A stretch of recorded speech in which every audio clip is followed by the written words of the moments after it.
Hi guys, welcome back to my channel, Allie's Book Nook. Today I'm going to share with you the 8 books, yes, 8 books that I consumed for the second half of July 2026.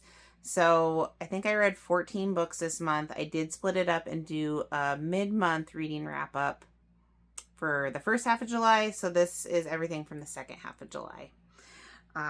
So let's dive in. The first book I have, so excited, most anticipated book of the year, and that is The Last to Drown by Noelle W. Iley. I love this book so much. This did not disappoint. I had been waiting for this book to come out since November of last year when I first heard about it, and man, this was so good. Okay, so I started this on July 15th and I finished it on the 16th. I actually took PTO off of work specifically to read this book, and it was so fun. I got it a little bit early because it was I pre-ordered it through Amazon. The release date was 7/17, so that's what I think what I have written down, but I got it a couple days early, so I was able to dive right in. This is published by her publishing company, Dynamite, and it is a thriller. I would call it like a survival thriller, wilderness thriller.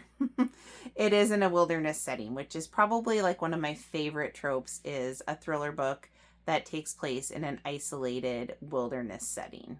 So this is 303 pages. I only read it, the physical. I didn't do any audio with this.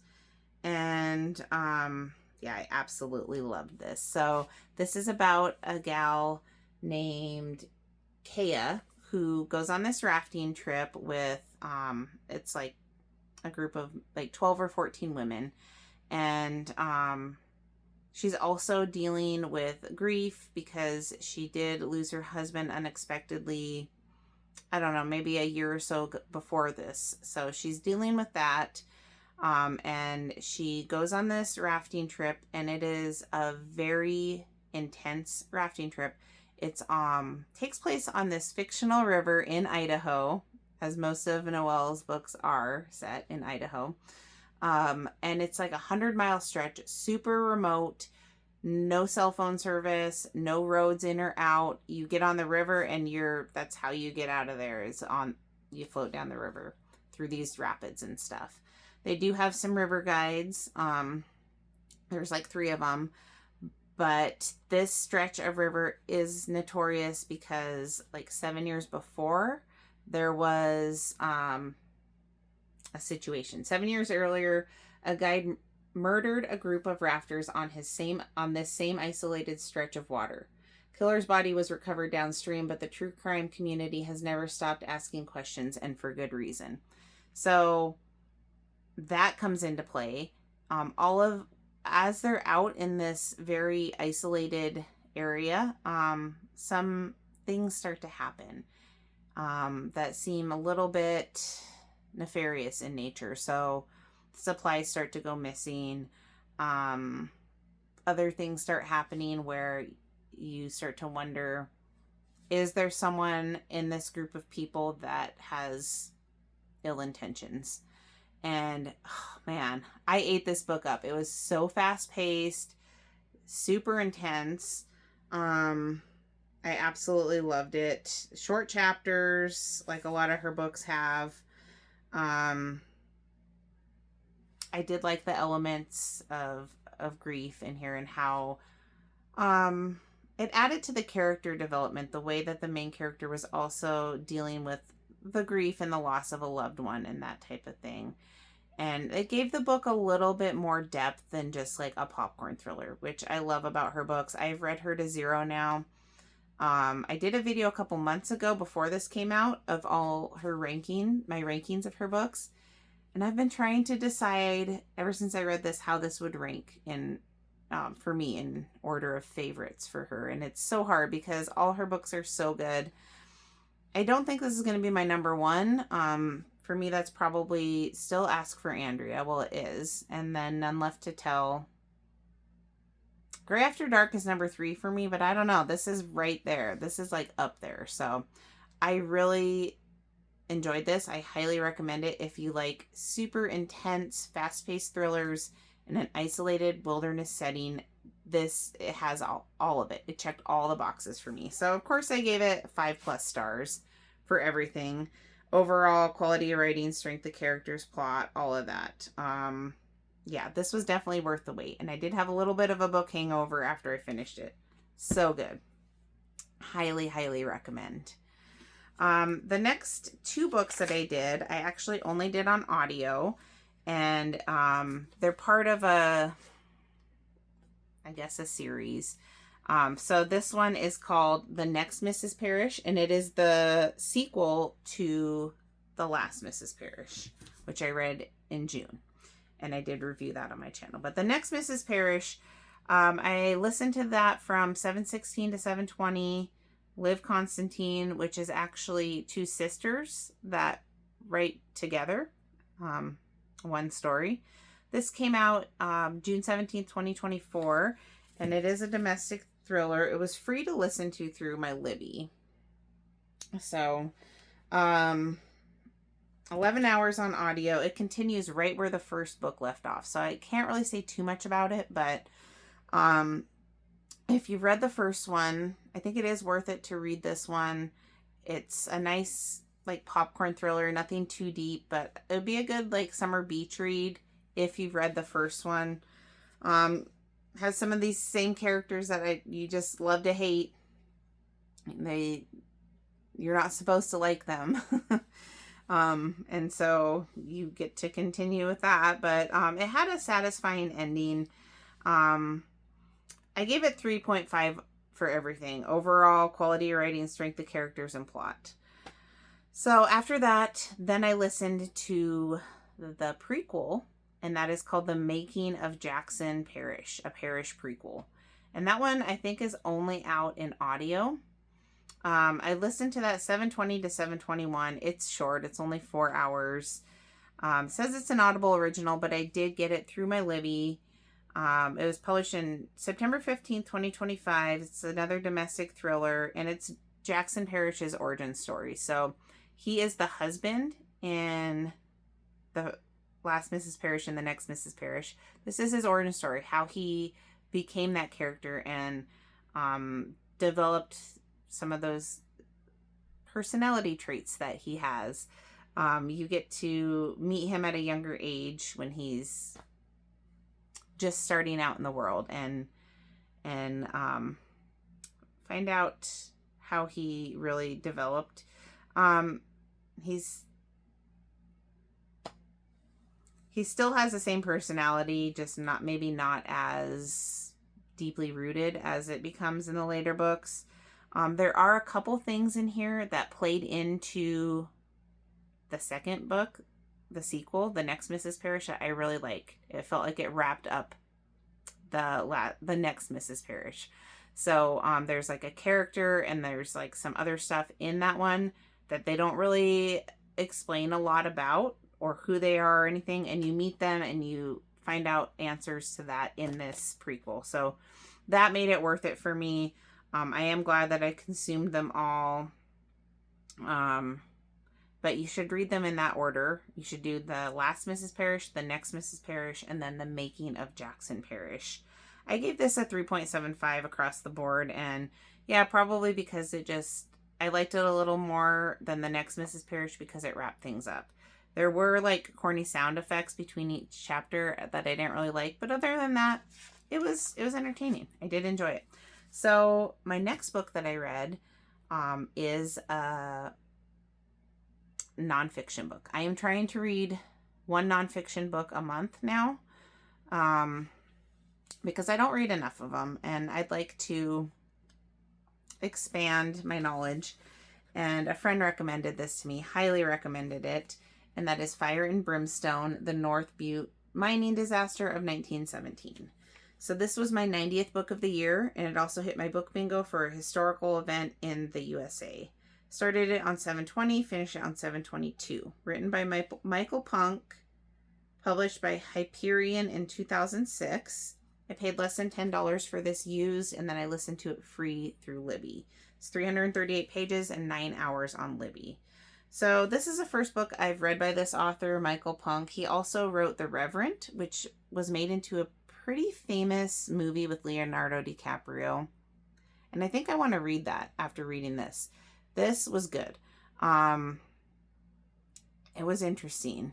It kept me engaged, and I think it was a good book to read for someone that doesn't read a lot of historical nonfiction. So this took place in Butte, Montana in 1917. At that time, it was a big mining town. Like, that was just everything, the whole industry of the area. And these big mining companies, they controlled everything. The housing, the newspapers, the transportation, everything. The company store, all of that. And so there is a fire in one of the mines, and it says, within an hour, more than 400 men would be locked into a battle to survive. Within 3 days, 163 of them would be dead. So it was a tragedy. And kind of the backdrop for this is, as this was happening, it was already a very tense situation. A lot of tension in the area with politics and immigration into the area for people to come work in the mines. And like I said, these mining companies like owned everything. So it was really interesting. The history of Butte, Montana itself is super interesting. And I actually got to go on an underground tour last year. There's like, at one time, there's like 10,000 miles of underground tunnels. A lot of them have collapsed, but I did get to go through a little bit of it in a tour, and it was fascinating, super interesting. But yeah, this does talk a lot about just everything going on at that time and the politics. That part of the book was a little drawn out for me. I got a little tired of that because it did get pretty granular with it. And basically, it was like all the politicians were corrupt. And it just got kind of old, like, okay, we get it. They're all corrupt. But I guess it is important to play into this story. This also does have some pictures of the location and some of the people that were involved. So that was kind of interesting. Yeah, so overall, I thought the pacing was good and I enjoyed it, other than that one part in the middle where it got a little too heavy into the background of the politicians. But other than that, it was really good. I'm glad that I learned about this situation and that I like opened my mind more to something outside of my wheelhouse. I gave it 4.25 stars overall. And for quality, writing, strength, plot, I gave it 4.5.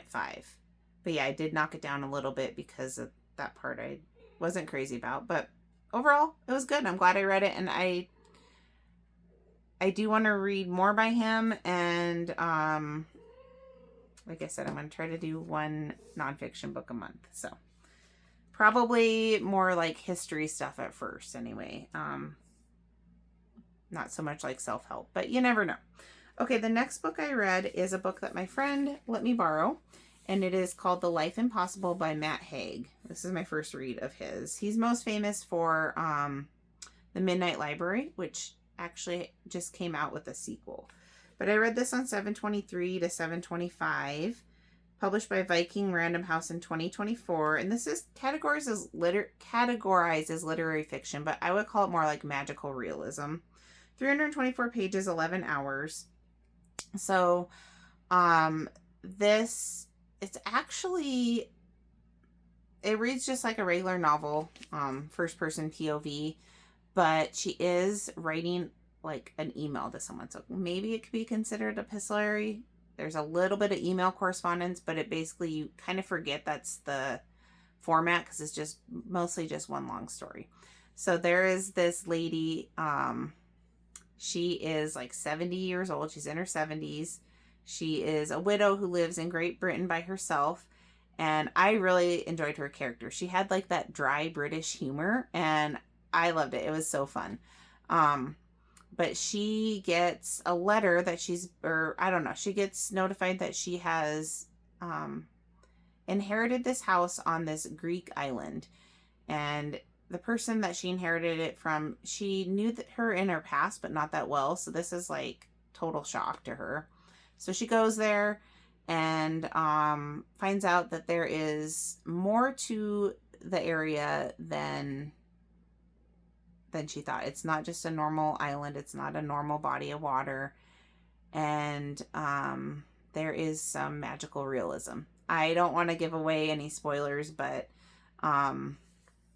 she has to decide, am I going to pursue this as a 70-year-old woman and kind of like, you know, explore this whole new world, or am I just going to blow it off and say, yeah, that's not real. But she goes on this journey to kind of find herself along the way as well. I really like the writing style. It was a little drawn out in the middle. There was this event that they kept talking about that was going to happen, and everyone like talking about it like, oh, this is going to happen. And it's like, let's just get to it and let it happen. That was a little drawn out, but otherwise it was pretty good on the pacing. It was a nice palate cleanser. Earlier in July, I read a lot of like thriller horror books.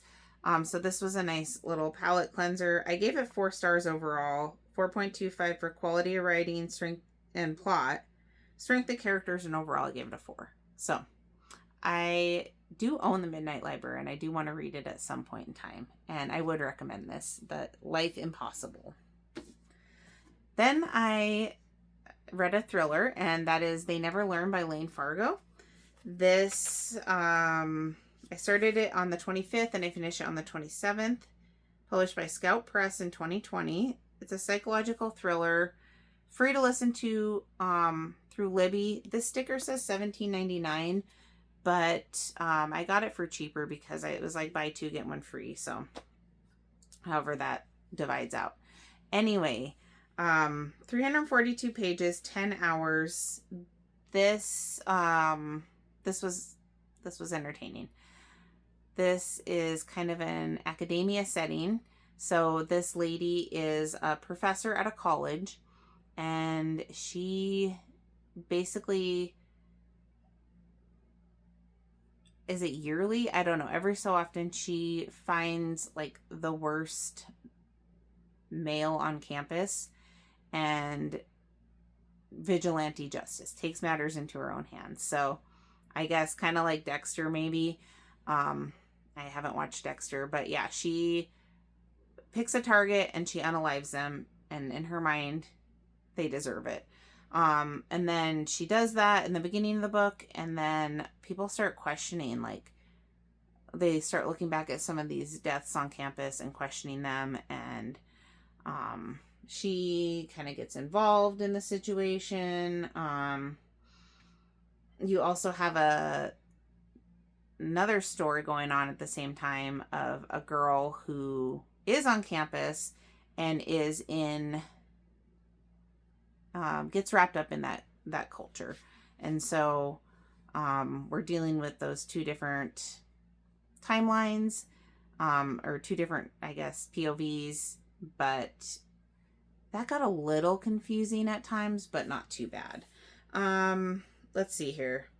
This is my first book by this author. She also wrote The Temper and The Favorites. That's her newest book about the ice skaters. I haven't read it, but I've heard good things about it. This one, there's a big plot twist about halfway through, and that really kept the momentum going for me. I did enjoy this overall. The ending seemed a little bit too convenient or like unrealistic, but it was fast-paced, short chapters. 4.25 overall. Same with quality of writing, strength of characters. The plot, I gave it a 4.5. So I did enjoy that. The next book I read, I'm also, in addition to trying to read 1 nonfiction every month, I'm also trying to read 1 Darcy Coates book every month. So I read, for my Darcy pick for this month, Craven Manor. And I started this on 7/27, finished it on the 29th. This is published by Poison Pen in 2020, but it was also published 2017. And Darcy used to be like an indie author, so maybe that's what that was in 2017. I'm not sure. But she's cozy horror. That's what I consider her books, cozy horror. Less than $10 on Amazon and less than $5 on Audible. And this is about a haunted manor. So 298 pages, 8.5 hours on audio. This was my 12th Darcy Coates book. I liked it because, one of the reasons I liked it is that it was fast-paced and it had short chapters. And it was a fun read. So it is about a guy, a young guy named Daniel, who's down on his luck.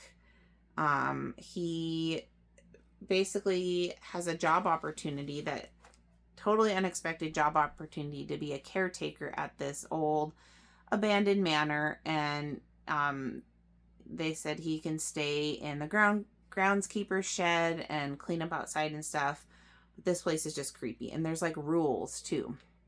Kind of reminded me a little bit of The Caretaker by Marcus Cleaver, but with the rules, But there are certain rules, like you have to be in your house by a certain time. You can't go up into the tower in this building. Certain things that you have to follow.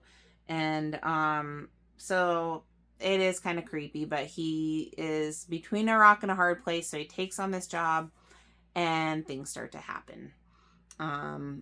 So it says, but when a candle flickers to life in the abandoned tower window, Daniel realizes he isn't alone after all. Craven Manor is hiding a terrible secret, one that threatens to bury him with it. So this had a lot of the same themes that you see with like Darcy's haunted house books. And like a lot of those, it's creepy, it's scary, but you don't have a lot of vulgarity. There's not very mild on the swearing. No like sexual situations. Just a nice cozy horror book. It does have some like graphic like body horror though. But it did have a good ending. I like her books always seem to wrap up and have a nice satisfying ending. So I did like that. I am not going to say too much about, there were a little bit different tropes in here than some of her other haunted house books, but I'm not going to say what they are. I don't want to give it away. I give this 4.5 stars overall. You can't go wrong with a Darcy book. 4.5 stars for everything except strength of characters. That was a 4.25. But yeah, Craven Manor. Really like that. All right, the last book that I read in the month. You guys, this was so good. So good. The Drift by C.J. Tudor. I love this book so much. Oh my gosh. I can't even tell you like how enjoyable this was to read it. I devoured this book. Absolutely devoured it. So I started this okay, let me just type it. I started it on 7/29, finished it on 7/30. Published by Ballantine Books / Random House in 2023. And this is like a post-apocalyptic thriller.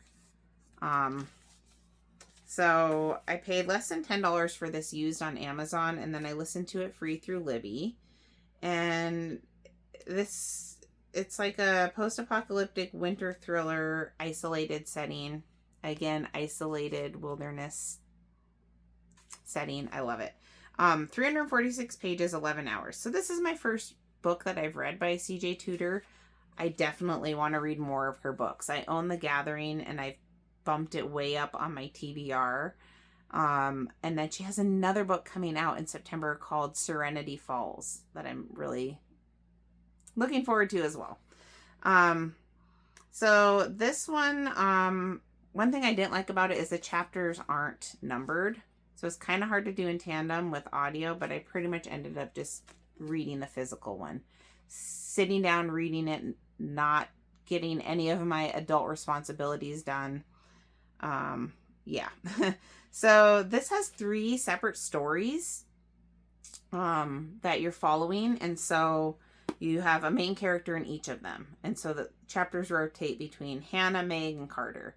So like this takes place in the winter. There has been a virus that has, and this was written, it was published in 2023. She came up with the idea before COVID. but it didn't come out until after COVID. So there's a worldwide pandemic virus, wipes out a lot of the population. There are survivors, but not in a good way. And so we have these 3 stories. We have Hannah. She wakes up.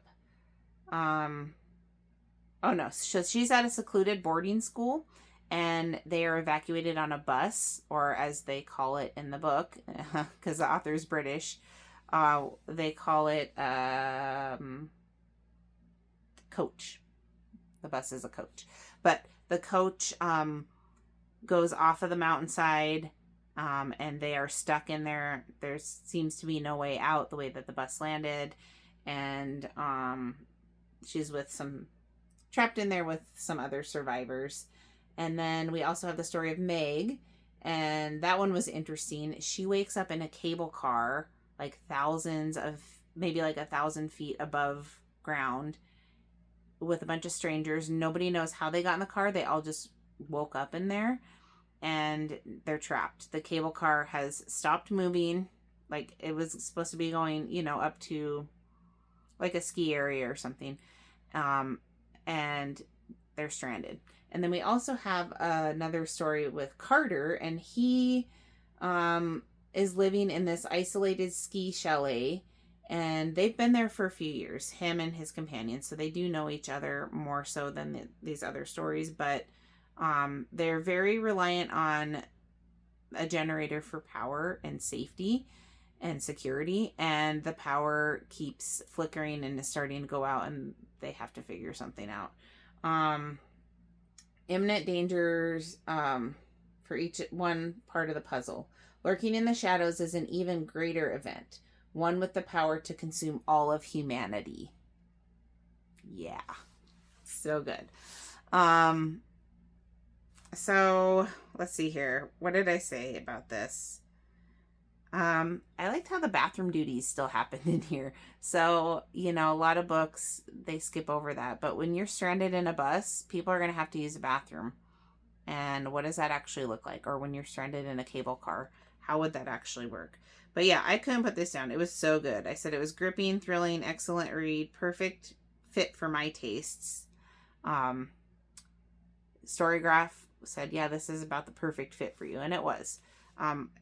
All the things that I enjoy, the post-apocalyptic, the thriller, the kind of some horror elements to it as well. I would say this is kind of a genre-bending book. It could be horror or thriller. I think some of her other books are more traditional thriller, but yeah. I can't wait to read more from her. I gave this 5 stars overall, and for plot, but strength of characters, I gave 4.75. Oh, and plot, but quality rating 5. Yeah, just because it got to be a little bit confusing in some parts with these 3 stories. And yeah, that got a little bit confusing with the multiple POVs in separate stories, but it all comes together, and I really like the way that the author had all these seemingly unrelated stories, and then you find out how they're all related. And the backdrop of the post-apocalyptic setting, really, really cool. Yeah, can't wait to read more from her. I know it sounds like this was like my favorite book of the second half, but it's probably because it's more recent in my mind. I think my favorite is still The Last to Drown. Absolutely love this one. My least favorite, I didn't really have anything horrible the second half. Maybe one of the Mrs. Parrish books, just because they were more like kind of popcorn, nothing too deep. But yeah, I didn't really have any bad reads like I did the first half of July. Also had some great reads then too, though. So anyway, that's the 8 books that I read the last half of July. Let me know your thoughts if you've read any of these, what you thought of them. I'd love to continue the conversation in the comments, and I'll catch you in the next video. Bye, guys.